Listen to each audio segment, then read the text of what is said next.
Hola amigos, sean bienvenidos a una emisión más de su programa de cultura política, Político Animal. Les invito a que le den me gusta y comenten para que el algoritmo de YouTube divulgue más lo que estamos informando. También les invito a que se suscriban y activen la campana de notificaciones para recibir el aviso de cada nueva emisión. Quiero agradecer saludos y comentarios de nuestros IntelliFans, de Anilanda, de Alfredo Bernades, muchas gracias por tus comentarios, de Verónica Hernández, muchísimas gracias, Enrique Hernández, muchas gracias por su preferencia a todos. Hoy, 30 de septiembre, pues respondemos a la pregunta, ¿por qué es tan popular López Obrador? Así que sin más preámbulos, entremos en materia.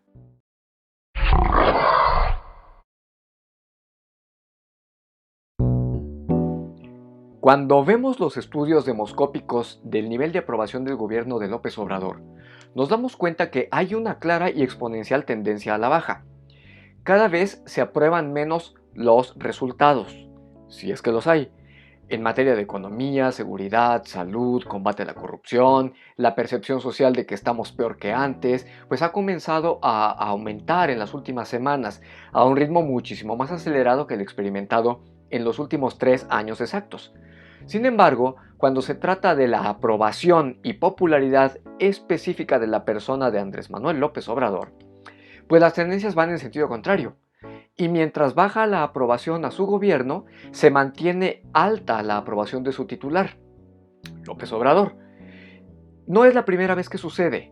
También con Vicente Fox había calificaciones más bajas al gobierno que las que él tenía. Y bueno, pues tampoco estamos asistiendo a cifras de popularidad históricas, porque Felipe Calderón llegó a estar tan bien posicionado como López Obrador e incluso más en el mismo periodo de tiempo. La diferencia entre los gobiernos panistas y el obradorista está en la agenda pública, porque mientras Fox enfrentó la ruptura del orden mundial que se iba construyendo después de los atentados del 11 de septiembre de 2001, en la agenda interna tuvo los beneficios de la llamada jauja petrolera, que se distribuyeron en los estados, estimulando el desarrollo social local, pero también el enriquecimiento inexplicable de los gobernadores de aquel tiempo. En el caso de Calderón, mientras la coyuntura global impactó fuertemente por la crisis financiera desatada por el desastre inmobiliario y la pandemia de influenza AH1N1, las medidas contracíclicas y la compra de reservas en oro permitieron al gobierno calderonista paliar la crisis sin tener un desplome abrupto de la actividad económica.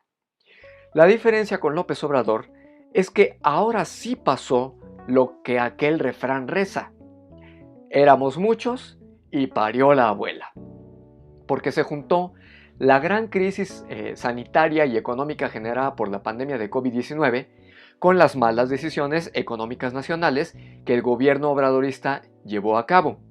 Y ahí sí se ha experimentado un gobierno que pues está conduciendo el país al desplome de la actividad económica. Ello aunado al total abandono de las responsabilidades de gobierno en materia de seguridad, de salud, de educación, de ciencia y tecnología, cultura, desarrollo social, protección civil, inversión, empleo y desarrollo económico. Y se ha creado la percepción cada vez más amplia de que no hay resultados en el gobierno. Y sin embargo, pese a todos esos desastres y fracasos, la popularidad de López Obrador se mantiene demasiado arriba con respecto a los problemas reales que tiene el país. ¿A qué se debe ese éxito? Me temo que a una narrativa política perversa que va más allá del simple populismo. Y Obrador pues está construyendo un discurso político que capitaliza dos conceptos: el antiintelectualismo y la servidumbre voluntaria, fenómenos que a continuación explico. Desde luego que no estoy usando un orden cronológico, sino un orden factual del fenómeno que estamos experimentando. Pero cuando pensamos en las palabras de Isaac Asimov, y cito, el antiintelectualismo es el culto a la ignorancia. Ha sido una constante en nuestra historia política y cultural, promovida por la falsa idea de que la democracia consiste en que mi ignorancia es tan válida como tu conocimiento. Así es, el antiintelectualismo castiga el conocimiento y premia condescendientemente la estupidez. Y esos estímulos se utilizan con fines políticos, aprovechándose de que las mayorías no tienen acceso al conocimiento especializado. Y también hay que decirlo, no les interesa poseerlo. Sin embargo, el mundo académico también tiene una buena parte de la culpa de este fenómeno, como ya lo ha denunciado Fernando Savater al señalar que la educación especializada ha fomentado la pedantería y carece de ética para poner el conocimiento al servicio de los que más lo necesitan. Y en vez de ello, se han creado grupos de interés que se reservan el conocimiento para sí, al más puro estilo de los monasterios medievales, y eso ha generado una enorme brecha social. En respuesta, pues la sociedad ha creado falsas premisas, tales como que la educación es clasista, la gente estudiada es elitista, los intelectuales son parte de un grupo oscuro y malo, los intelectuales están alejados de la realidad del pueblo. O la joya de estas frases, los intelectuales forman parte de una conspiración. Utilizando estas falsas premisas, López Obrador ha creado un discurso en que las emociones son más importantes por ser humanas en vez de la razón, que es mala, fría, mecanizada e incluso peor, que la educación especializada es la herramienta política de las élites. Obviamente, si ese mensaje lo dirige López Obrador a las masas sin conocimiento o a las clases medias medio ilustradas, que no fueron educadas para aportar conocimiento, sino para hacer simple fuerza de trabajo, pues obviamente se creen al 100% estas falsas premisas, sin considerar siquiera por un segundo que pues las tecnologías que están usando para defender esas falsas premisas fueron desarrollados precisamente por la gente a la que desprecian. De igual manera, toda esa masa social cree que por despreciar el conocimiento están ejerciendo y asumiendo su libre albedrío y viven la auténtica libertad. Sin embargo, no meditan que esa actitud no es libre, sino una forma de pensar impuesta que precisamente esa masa social nunca pensó. Por eso López Obrador enfila sus baterías contra los intelectuales, contra los críticos, contra los científicos, y la gente pues se lo cree sin meditarlo. Y de hecho, si lo pensaran por un solo momento, se darían cuenta que dependen en realidad de la aportación que están haciendo los grupos pensantes y se deben retroalimentar. De hecho, el mismo López Obrador está donde está, porque los que ahora son atacados y despreciados confiaron en él hace 3 años y validaron la posibilidad de que hubiera un cambio. Y ahora, pues todos estos intelectuales están arrepentidísimos, lo que termina ampliando aún más la brecha social y la polarización. Y eso conviene al gobierno obradorista porque se afirma el desprecio al conocimiento y eso es caldo de cultivo para tener una mayor masa social que esté ignorante acerca de lo que hace su gobierno y termina actuando a espaldas de la población.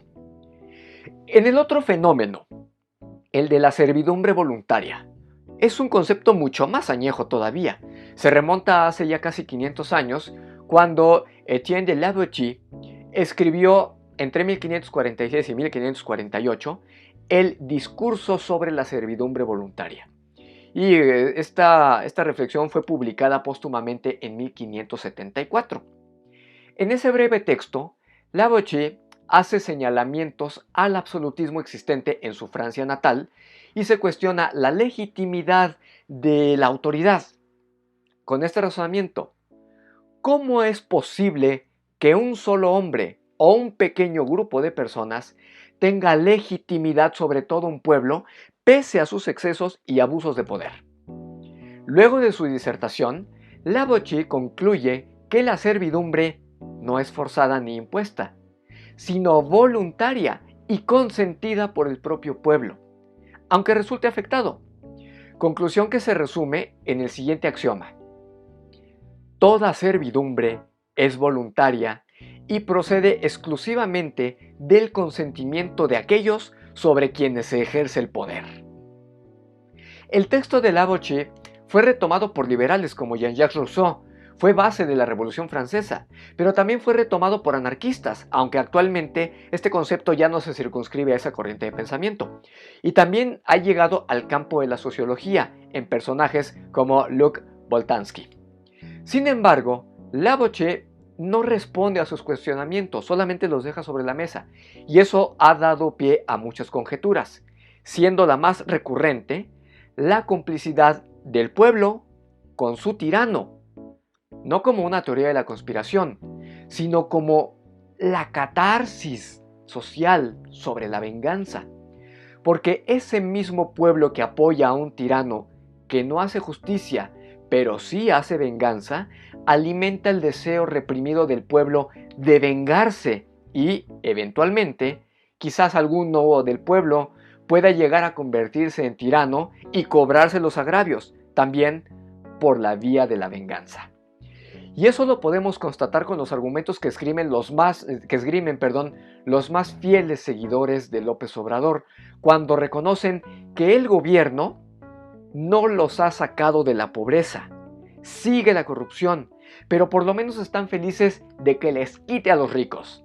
Es decir, no esperan justicia redistributiva, sino que se arruine al que perciben como su enemigo, ya sea un rico o un intelectual. Esa masa social no está buscando un Robin Hood que le quite a los ricos para darlo a los pobres, sino un vengador que destruya a los ricos, aunque todos nos quedemos pobres por la destrucción de la riqueza. Y esa lógica también aparece en la obra de Jean-Jacques Annaud sobre la obra de Umberto Eco, El nombre de la rosa, cuando se afirma esta frase: confunden el amor a la pobreza con la ciega destrucción de la riqueza. Por cierto, esa obra de Umberto Eco es muy apropiada para ilustrar los fenómenos que aquí estamos comentando, porque se unen las tendencias de ocultamiento o obstrucción al conocimiento y la destrucción de la riqueza. Y con esos vicios, pues se amplía más la brecha entre pobres y ricos. Por cierto, Umberto Eco es el que acusó a las redes sociales por la destrucción intelectual que acarrearían al permitir que los ignorantes expresaran su opinión, y eso nos devuelve a Isaac Asimov, porque creen que una opinión ignorante vale tanto como una opinión informada. Y cuando eso se extrapola al mismo valor que tiene el voto de un ignorante que el de un sabio, pues desde luego que nos iba a conducir a una auténtica generación de idiotas. Y eso ya lo estamos experimentando en redes como Facebook, como Twitter, e incluso en esta misma plataforma de YouTube, en que se considera influencer a personas que no ofrecen conocimiento o contenido de interés o que contribuya a la formación y el engrandecimiento de las capacidades del individuo, sino que se vuelve famoso quien hace chacota, quien hace ofensa ramplona o quien hace un chiste vacuo que solo entretiene, pero no forma. Y como la sociedad ya se acostumbró a lo simple y a lo que no le haga pensar, a lo fácil y a lo ramplón, pues eso es lo que está capitalizando López Obrador, que obviamente no es ningún tonto y sabe quién es su pueblo y también lo sabe utilizar. Lo malo es que no lo utiliza para orientarlo y proveer conocimiento, sino para desinformarlo más y sembrarle más resentimiento a todo lo que sea diferente al pueblo simple. Por eso la agresión a los extranjeros, a los ricos, a los intelectuales y a los que piensan o pensamos diferente. Por eso es popular López Obrador, y por eso está conduciendo al pueblo a su autodestrucción, mientras el pueblo le está aplaudiendo en su camino al abismo.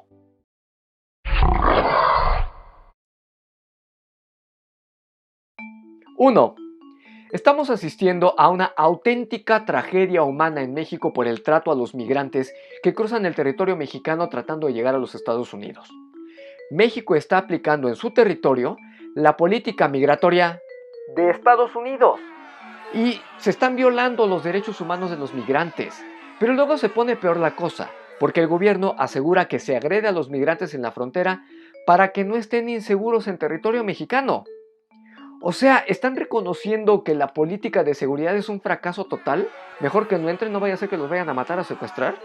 Y después el gobierno se arrepiente y termina permitiendo la entrada de los migrantes y los abandonan a su suerte y a merced de los traficantes de personas y del resto de las bandas del crimen organizado. O sea, todo mal. Y con ello se ha sepultado por completo el prestigio que México tenía como país de refugio a todo aquel que huía de la violencia, la opresión y la persecución política. Seguimos siendo tan enanos morales que va a pasar mucho tiempo para entender que la migración es el fenómeno social más antiguo de la historia de la humanidad y que debe ser reconocido como un derecho humano. Sin la migración, simplemente no existirían ni las poblaciones ni las naciones del continente americano. Así de fácil. 2. ¿Qué onda con la inseguridad? Ya más de 100,000 muertos.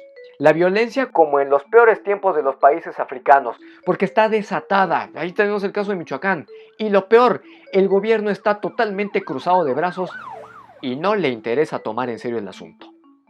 La primera obligación del Estado es la protección de la vida, integridad y patrimonio de su población. De hecho, es la ontología, la razón de ser de los grupos humanos.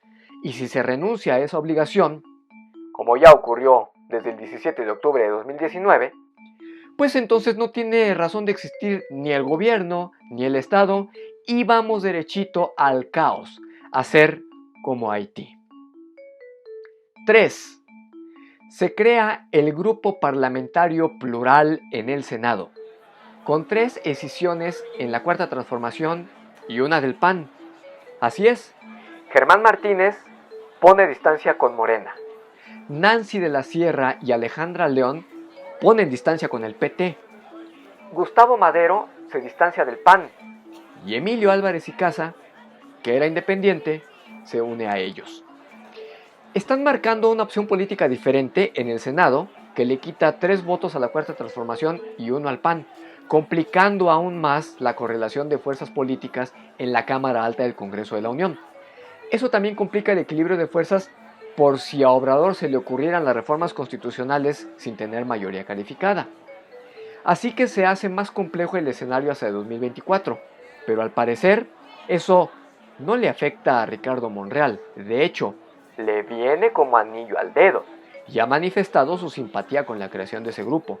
Pero eso sí pone en aprietos a López Obrador y a Claudia Sheinbaum. Veamos cómo se desenvuelven los hechos en los próximos días, semanas y meses.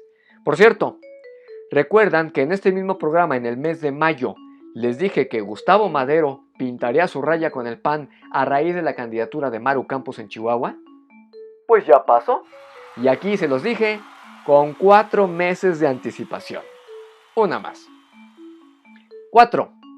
La prensa y los analistas no lo consignaron, pero con la celebración de los 200 años de la consumación de la independencia, a López Obrador no le quedó más remedio que reconocer a los conservadores que nos dieron patria y libertad.